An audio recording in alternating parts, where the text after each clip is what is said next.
السلام عليكم، ايه الاخبار؟ عاملين ايه؟ النهارده ان شاء الله الفيديو هيبقى مش سكريبتد خالص، فيديو عفوي هحاول اتكلم فيه عن ازاي انا بدات على اليوتيوب، ايه الحاجه اللي خلتني احب اليوتيوب اصلا، وايه هم اليوتيوبرز اللي انا كنت بتابعهم زمان خلوني احب اليوتيوب واحب اتابع اليوتيوب واتفرج على الفيديوهات على اليوتيوب. ومن احد الحاجات اللي جت الكونسيكونسز والعواقب من مشاهده اليوتيوب، انا كنت بتفرج على اليوتيوب حرفيا جميع الوطن العربي الا المصريين الا المصريين. فحصل خلطبيطه بالصلصه كده في اللهجه حرفيا بتاعتي. ممكن تلاقي اللهجه داخل فيها شويه سعودي على شويه اردني على شويه سوري، انا حرفيا مش عارف، هي خلطبيطه بالصلصه. في ساعات كده اصلا ابقى قاعد مع نفسي الاقي نفسي لا تلقائيا بتكلم بلكنه غريبه، ما تقدرش اصلا يعني تديها او تحطها تحت قالب او ليبل معين. فما تنساش قبل ما تبدا ان انت تدعمنا بلايك وتشترك في القناه. وهبدا اقول لكم على اول يوتيوبر عرفته كان فهد سام.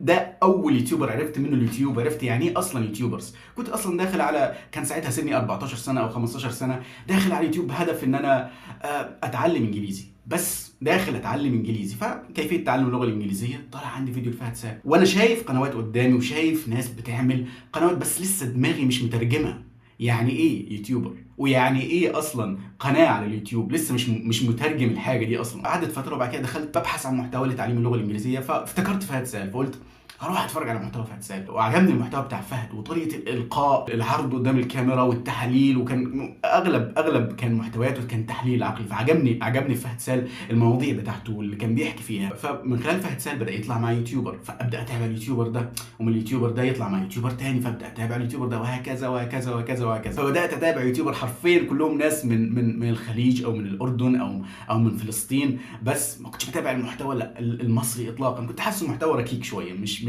يعني ما فيهوش قيمه، ما فيهوش متعه، فما حسيتوش صراحه الا واحد او اتنين، وحرفيا الواحد ده يمكن اصلا هو كان كمان عايش في دول الخليج. فعجبني الجانب بتاع فهد سال اللي هو فيه التحليل والتفكير وبيربط مواضيع ببعض والكلام من ده اللي عجبني في محتويات فهد سال. ومش عارف انا اصلا دلوقتي حبيت فهد سال او محتوى فهد سال علشان كان تحليلي وانا كنت تحليلي، ولا خدت منه حته التحليل، انا مش عارف انا مش عارف دلوقتي. كنت على طول لازم فهد سال نزل فيديو لازم اروح اتفرج على الفيديو ده. تاني محتوى او تاني شخص كنت حرفيا بتابعه اول ما يذكر اسمه كده بحس بسعاده، هو جو حطاب. يا الله يا الله، الشخص ده بس تشوفه تبتسم، شخص ايجابي ومكافح سترايفر من اسمه. حرفيا الفتره اللي كنت بتابع فيها يوتيوب من 2014 2015 لحد 2019 كنت شغال بتابع يوتيوبرز، كلهم يوتيوبرز من الوطن العربي الا المصريين. زي ما قلت مش عارف ليه، يعني ما لقيتش محتوى من المصريين حلو او يخش القلب او في كومباشن. مش عارف، دي حاجه مش عارف ايه جابتها صراحه لحد دلوقتي. فحرفيا الجانب الحلو اللي في جو حطاب كان جانب رائع جدا من الايجابيه ومن الاستمراريه الابتسامه وصباحكم ورد وعسل. يا الله، كانت فتره جميله جدا. طبعا كل اليوتيوبرز اللي انا بتكلم عليهم دلوقتي طبعا لما الواحد نضج شويه وبقى عنده عقل بيفكر ويحلل ويشوف المعلومات والكلام من ده، لما رجعت اتابع محتوى فهد سال تاني،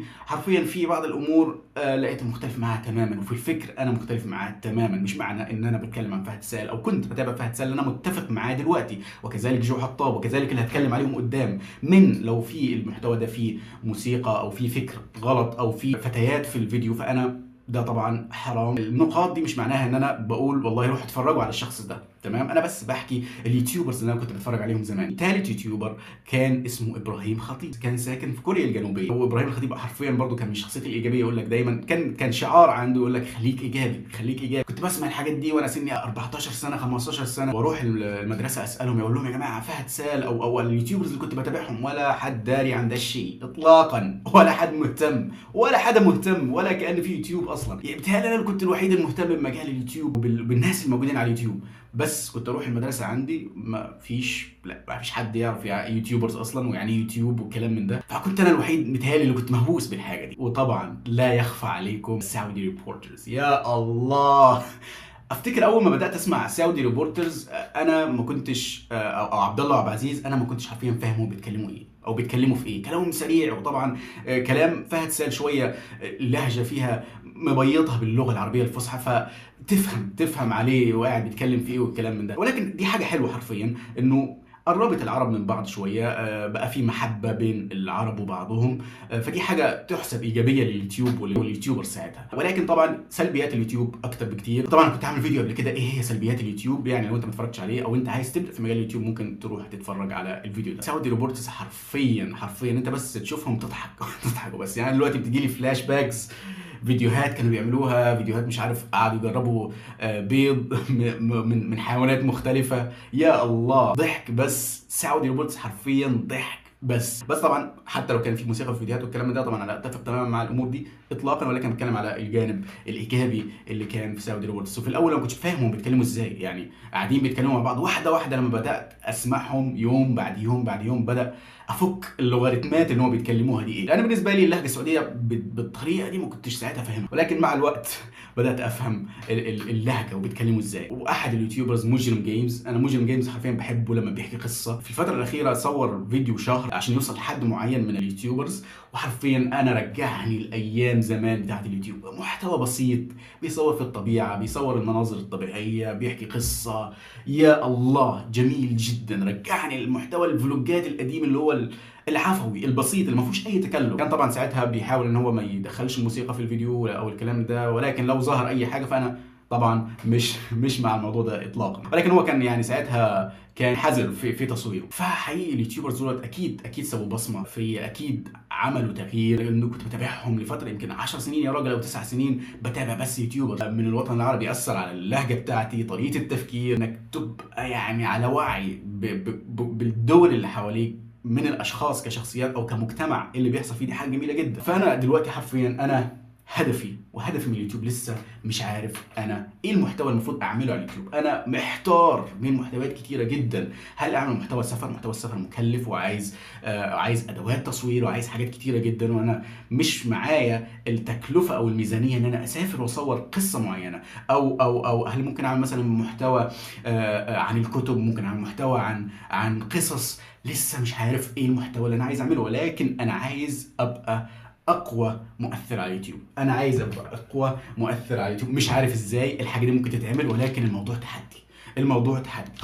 خلاص ضيعت وقت كتير انا حرفيا بين اليوتيوب. في اوقات كتيره انا ما صورتش فيها كنت ممكن اوصل لعدد كبير جدا، ولكن تضييع وقت مع عدم التزام بالتصوير مع اصدقاء حرفيا يعني هم بيضيعوا وقتك وخلاص، ما فيش معاهم انتاجيه او الكلام من ده. فانا حرفيا خلاص اخدت قرار انه لازم اعمل محتوى يبقى قوي، ومؤثر مش بس في الوطن العربي بل في العالم كله. ازاي؟ ما اعرفش. ايه الطريق المفروض امشي فيه؟ ما اعرفش لحد دلوقتي ايه الحاجه اللي انا المفروض اقدمها، ولكن اللي اعرفه حاجه واحده بس، المفروض يبقى فيه استمراريه. ومع الاستمراريه والتجربه هيبان لك انت المفروض توصل لايه. ولكن ان شاء الله هنحاول السنه دي اول ما تبدا لحد ما تبدا ان شاء الله نوصل لنص مليون مشترك. مش هنركز على الهدف الاساسي اللي هو نوصل نص مليون مشترك، ولكن هنحاول نركز على الاهداف الصغيره، ان احنا نبقى مستمرين. واحاول اعمل فيديو مش متكلف، ومش عايز اعمل فيديو متكلف مع الجمهور، انا عايز اعمل فيديو من القلب